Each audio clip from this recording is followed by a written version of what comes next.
नमस्कार। तो में हम एसएससी सीजीएल टीयर 1 एग्जाम 2018 में जो होने वाला है उसकी बात करने वाले हैं। नोटिफिकेशन आ चुका है तो पूरी डिटेल के अंदर इस वीडियो में हम लोग इस बारे में चर्चा करेंगे।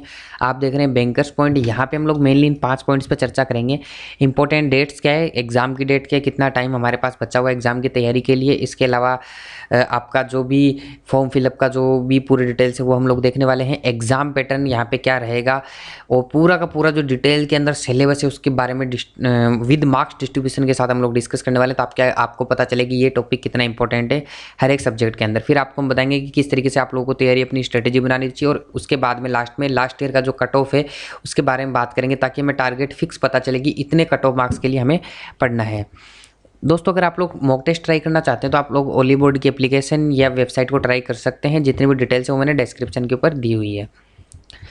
सबसे पहले मैं बात करता हूँ डेट्स की। तो यहाँ पे अगर मैं डेट्स की बात करूँ तो 5 मई 2018 से आपके फॉर्म फिलअप होना चालू हो चुके हैं। 4 जून 2018 से तक फॉर्म फिलअप किए जाएंगे, यानी कि 5 मई से फॉर्म फिलअप करना स्टार्ट होंगे, 4 जून तक यहाँ पे फॉर्म फिलअप होंगे। टीयर 1 का जो एग्ज़ाम होगा वो 25 जुलाई से लेके 20 अगस्त के बीच में होगा। ठीक है, तो ये पूरी डेट से ये पूरा लगभग 1 महीने के ड्यूरेशन के एग्जाम चलेगा। सैटरडे संडे बाकी दिनों एग्जाम होगा और इसके बीच में कोई भी डेट को आपका एग्जाम आ सकता है।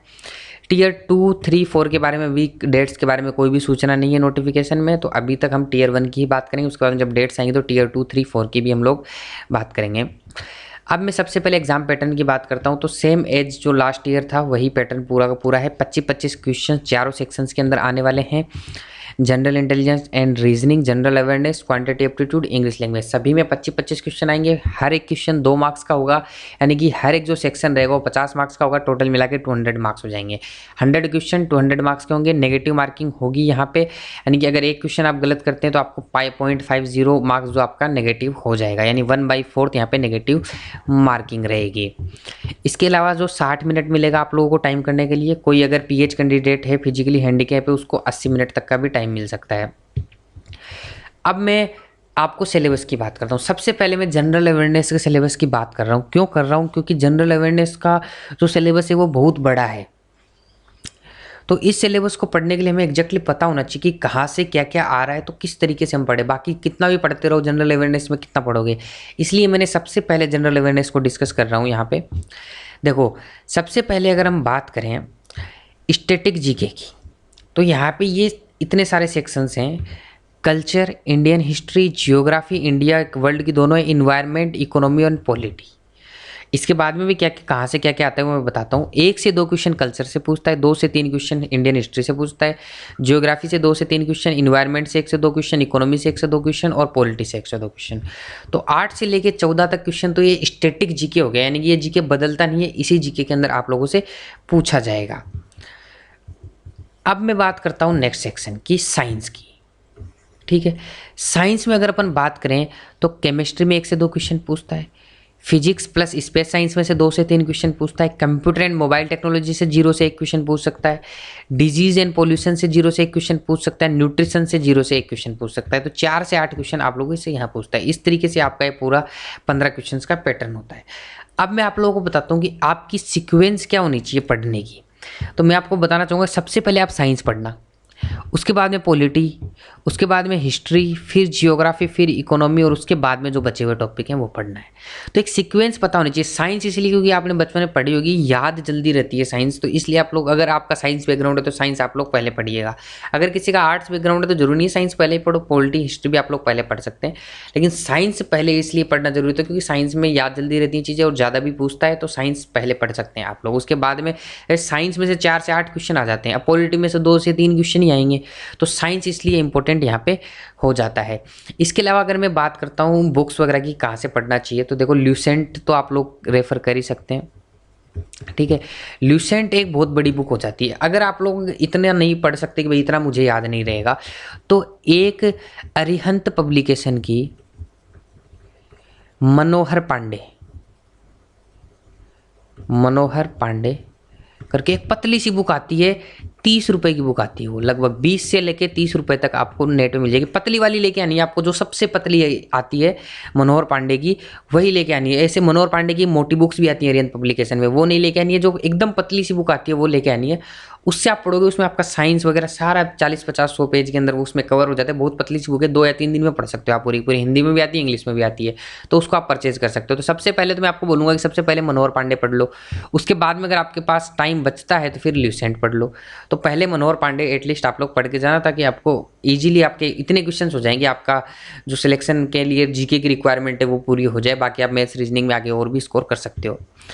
अब मैं बात करता हूँ जनरल अवेयरनेस में बचे हुए टॉपिक्स की। करंट अफेयर के अंदर, करंट अफेयर के अंदर देखो इंपॉर्टेंट डेट्स पूछ लेता है कि वुमेंस डे कब था, मतलब जो डेज एग्जाम के 3-4 महीने पहले तक मनाए जाते हैं करंट के अंदर, वो आप लोगों से पूछ सकता है वो।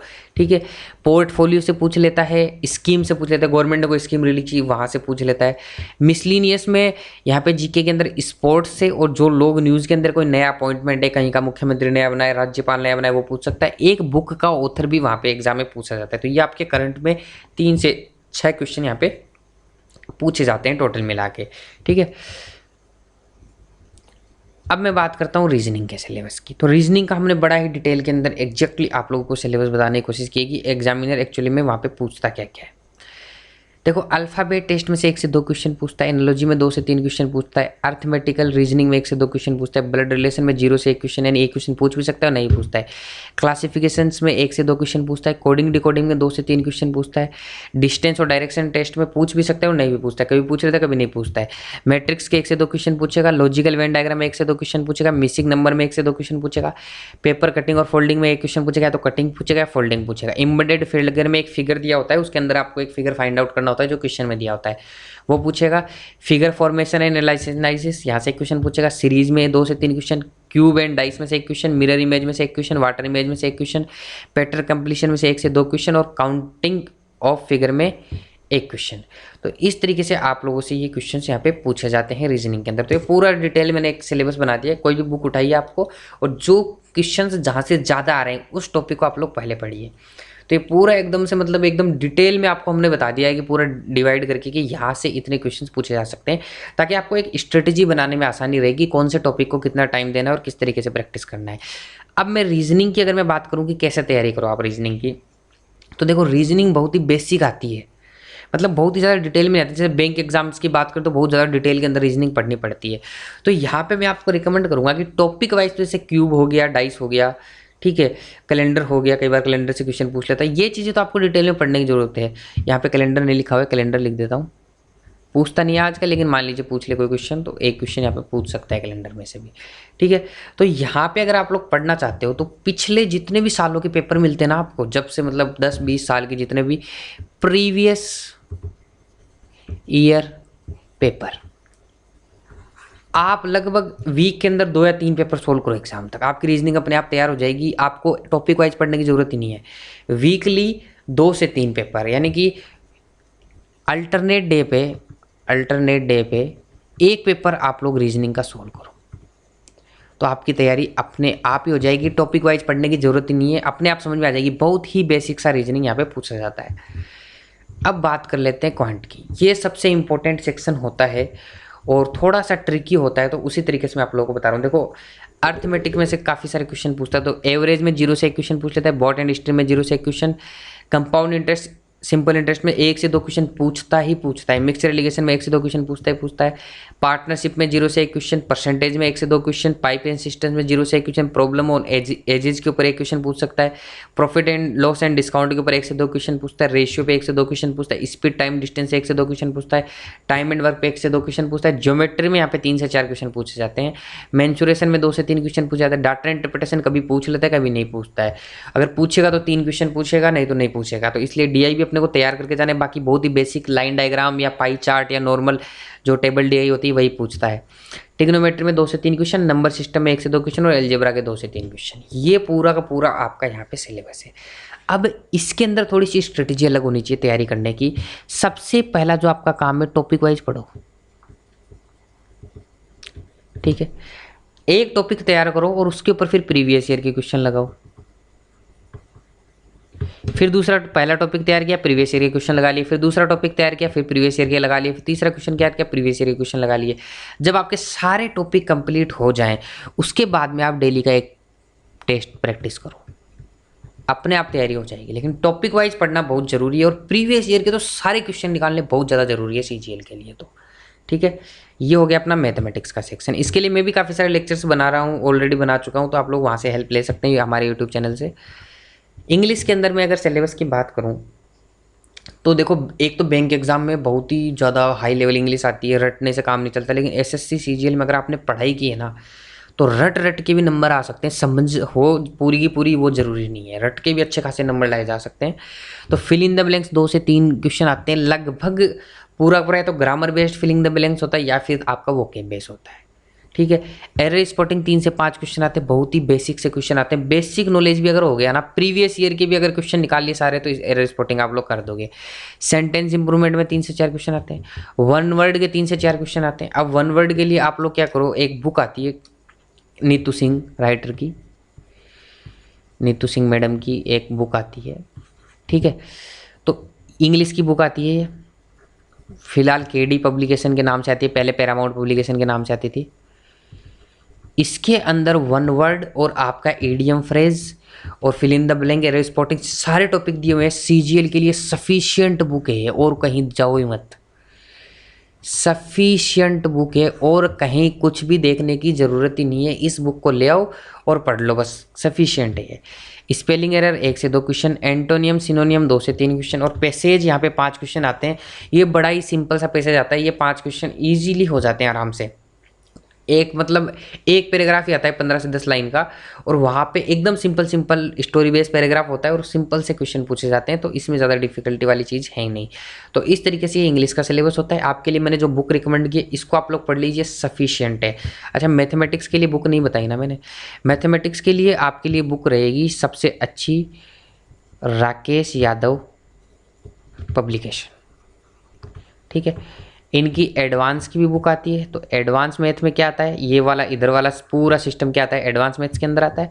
और आपकी अर्थमेटिक, इसकी 2 अलग अलग बुक आती हैं, हिंदी इंग्लिश दोनों वर्जन मिल जाएंगे आपको। इसको लाके आप लोग प्रैक्टिस कर लीजिए, ठीक है, तो इजीली आप लोगों की तैयारी हो जाएगी। अब बात करते हैं कैसे तैयारी करना। देखो, एक तो आपकी प्रॉपर प्लानिंग होनी चाहिए, आपको पूरा पता होना चाहिए, जो मैंने बताया ना कि एग्जाम में क्या आ रहा है, कौन से टॉपिक में से कितने मार्क्स का क्वेश्चन आ रहा है, पूरी आप लोगों को एग्जैक्टली पता होना चाहिए। दूसरा, अपने आप को अपडेट रखो कि कोई कौन से अगर नए टाइप के क्वेश्चंस पूछे जा रहे हैं, कुछ नए टाइप से अगर एग्जाम के अंदर कोई भी क्वेश्चन फ्रेम हो रहे हैं, कोई नए टॉपिक से फ्रेम हो रहे हैं, तो वो आपको पता होना चाहिए। आप लोग खुद को अपडेट रखो, और टॉपिक वाइज स्टडी करना बहुत जरूरी है। रीजनिंग को छोड़ के, रीजनिंग में आप डायरेक्ट कर सकते हो, बाकी आप लोगों को जनरल अवेयरनेस, मैथमेटिक्स और इंग्लिश के लिए टॉपिक वाइज स्टडी करनी पड़ेगी, और जो बुक्स बताइए वो आप लोगों को फॉलो करनी पड़ेंगी। मेक जीके वेपन, मतलब जीके के अंदर क्या होता है ना कि जीके अगर आपको आता है तो आता है, इसलिए जीके को एक हथियार की तरह काम में लो। जीके हर किसी का तैयार नहीं होता, जो बहुत ज़्यादा मेहनत करता है ना जीके, उसी का तैयार हो पाता है। तो जीके को एक अच्छे हथियार की तरह काम में लो। जीके में मान लीजिए आपने 20 क्वेश्चन कर दिए ना, तो आप जीनियस हो फिर, ठीक है।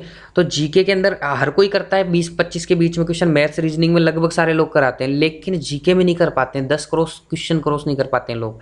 अगर आपने जीके की बहुत अच्छे से तैयारी कर ली, तो फिर आप मतलब अलग हो जाओगे भीड़ से अपने आप ही।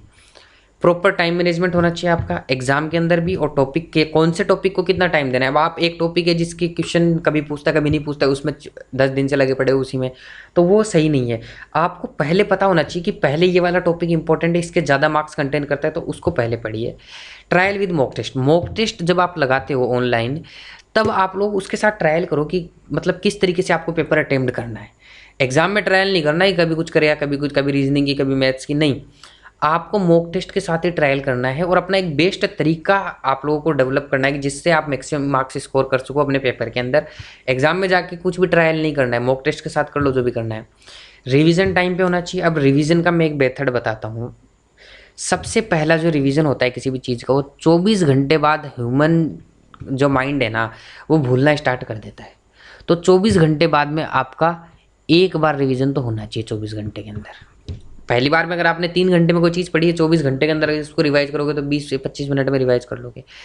जैसे आपने किसी चीज़ को 1 तारीख को पढ़ा, महीने के पहली तारीख को पढ़ा, तो आप दूसरी सेकेंड डे उसको रिवाइज करो।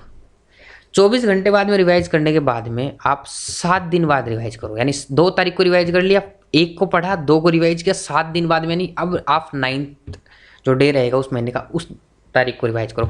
फिर ऐसे आप लोग वीकली अपना साइकिल बना के रखो। 7 दिन से ज़्यादा कोई चीज़ छूटनी नहीं चाहिए। आपने जीके में पूरा फिजिक्स पढ़ लिया मान लीजिए, आपने नोट्स भी बनाए, अब आपने नोट्स बना के रख दिए, तो एग्जाम टाइम पढ़ोगे तो ऐसा लगेगा यार कभी पढ़ा तो था लेकिन याद नहीं रहता, वो एकदम से दिमाग में एकदम फिट नहीं होता। लेकिन आप अगर इस तरीके से चलोगे ना पहले दिन, और आप एक कॉपी को आप 10-10 मिनट में रिवाइज करने में कैपेबल हो जाएंगे अगर इस तरीके से जाएंगे। पहले दिन पढ़ो, सेकेंड दिन रिवाइज करो उसका, फिर 7 दिन बाद फिर रिवाइज करो, फिर 7 दिन बाद फिर रिवाइज करो, फिर 7 दिन बाद, हर वीकली एक बार रिवाइज करते जाओ चीज़ों को। तो आपका एक प्रॉपर प्लानिंग के साथ अगर इस तरीके से करोगे तो सारी चीज़ें दिमाग में एकदम फिट हो जाएंगी और भूलोगे नहीं बार बार में चीज़ों को। ठीक है। दूसरा मैं एक ये पॉइंट हमेशा डालता हूँ कि आपकी एग्जाम तक प्रॉपर डाइट होनी चाहिए और टेंशन फ्री रहना है, कि ज़्यादा डिप्रेशन के अंदर नहीं आना है कि क्या होगा क्या नहीं होगा। प्रॉपर डाइट इसलिए कि आप अपने हेल्थ को सही रखोगे तभी तैयारी कर पाओगे। अगर हेल्थ ही सही नहीं रहेगी तो तैयारी नहीं कर पाओगे, फिर मतलब क्या है। ठीक है। और टेंशन फ्री इसलिए रहना, टेंशन 1000 बीमारियों की जड़ है एकदम से। टेंशन लेने से कुछ होना जाना तो है नहीं, टेंशन लेने से कुछ होता तो अभी तक हो चुका होता। तो टेंशन लेने से कुछ फ़ायदा नहीं है, अपने फ्री माइंड से रह के पढ़ना है, क्योंकि एकदम फ्री माइंड से रह के पढ़ोगे तभी पढ़ाई अच्छे से होगी। और प्रॉपर प्लानिंग के साथ चलोगे तो धीरे धीरे कॉन्फिडेंस डेवलप हो जाएगा। जैसे तैयारी करना स्टार्ट करोगे फिर अपने आप ये सारी चीज़ें हट जाएंगी। की पॉइंट्स आपके लिए वही मॉक टेस्ट वाले मैं हमेशा बताता हूँ, वो मैं आपको पहले डिस्कस कर चुका हूँ कि भाई मॉक टेस्ट को एनालिसिस अच्छे से करना है। अच्छा, एक चीज़ बहुत और इम्पोर्टेंट है, एक बार अगर किसी एग्जाम के अंदर आप किसी मॉक टेस्ट में आपने कोई गलती की है तो उसको रिपीट नहीं करना है। डोंट केप्ट रिपीटिंग देम, कभी भी मिस्टेक से सीखना है और उन्हें रिपीट नहीं करना है। जैसे टाइम एंड वर्क का कोई एक टाइप का क्वेश्चन था, आज मॉक टेस्ट में आया, आपको आता था लेकिन आपने कोई गलती कर दी उसके अंदर, अगली बार वो क्वेश्चन आए, वैसा क्वेश्चन कहीं पे आए तो वो गलती नहीं होनी चाहिए। अगर आपने मॉक टेस्ट दिया, गलती को आपने पकड़ा वहाँ पे एनालाइज करके अपने पेपर को, और फिर दोबारा से रिपीट कर दी, फिर क्या फ़ायदा हो उस मॉक टेस्ट देने का। तो मिस्टेक्स को रिपीट नहीं करना है।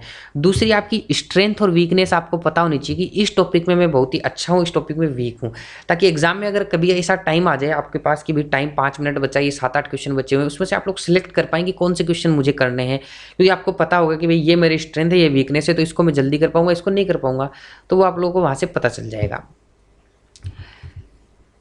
अब प्री की अगर मैं कट ऑफ करता हूँ तो लास्ट टाइम क्या हुआ था, कुछ रीजनों की वजह से, टेक्निकल ग्लिच की वजह से 3 लिस्ट यहाँ पे आई थी। ठीक है, 3 लिस्ट आई थी कट ऑफ की प्री के अंदर। प्री की बात कर रहा हूँ मैं सिर्फ, यहाँ पे मेंस की जब मेंस आएगा तब बात करेंगे। प्री के अंदर यहाँ पे 3 लिस्ट आई थी, लिस्ट फर्स्ट, सेकेंड और थर्ड। मैं ये जो कट ऑफ बता रहा हूँ ये थर्ड लिस्ट की बता रहा हूँ। ठीक है, तो यहाँ पे अनरिजर्व्ड जो कैटेगरी है, जो जनरल कैटेगरी वाले हैं, उनके लिए इनिशियल कट ऑफ 131 रखी थी, फिर 120.50 रख दी थी। अगर ओबीसी की मैं बात करता हूँ तो पहले 115 थी, फिर 110 कर दिया गया इसको। तो SC ST की, पहले SC की 103 थी, फिर 98 हो गई, ST की 93 थी, फिर 88.50 हो गई। बाकी आप देख लीजिएगा इसके अंदर जिनकी भी कट ऑफ्स हैं। तो ये लिस्ट थर्ड की कट ऑफ है, आपको फर्स्ट सेकंड में अलग कट ऑफ भी मिल सकती है, लेकिन इतने मार्क्स अगर आप ले आते हैं तो प्री क्वालिफाई कर जाएंगे। लेकिन मैं आपको एक पॉइंट बोलना चाहता हूँ, यहाँ पे टीयर फर्स्ट प्लस सेकंड के मार्क्स यहाँ पे जुड़ते हैं फाइनल मेरिट के अंदर, और आगे के टीयर्स में भी जुड़ते हैं। तब जाके आपको प्री के अंदर मैक्सिमम स्कोर करने की कोशिश करना है। सिर्फ ये टारगेट नहीं बनाना है कि मेरे को तो बस क्वालिफाई ही करना है, नहीं, ये टारगेट बिल्कुल भी नहीं बनाना है। क्वालिफाई करना है वो तो कंफर्म है ही, लेकिन इसके अलावा आपको जितने ज़्यादा मार्क्स यहाँ पे स्कोर कर सकते हो उतना ज़्यादा आपको फाइनल लिस्ट के अंदर आने के अंदर मदद मिलती है। तो आपको एकदम मैक्सिमम मार्क्स स्कोर करने का अपना हिसाब लेके चलना है। दोस्तों, होपफुली ये वीडियो आप लोगों को अच्छा लगा होगा, हेल्पफुल लगा होगा, तो हमारे वीडियो को लाइक करके मुझे बताइए। और अगर इस एग्जाम से रिलेटेड कोई क्यूरी है आपकी, या फिर आप इसके अंदर कुछ टॉपिक्स पढ़ना चाहते हैं कि कुछ स्पेशल टॉपिक्स में दिक्कत आ रही है, तो आप लोग कमेंट करके बता सकते हैं, हम उसके ऊपर ध्यान देंगे और उसको जवाब देने की पूरी कोशिश करेंगे। बहुत बहुत शुक्रिया, मुलाकात होगी अगले वीडियो में।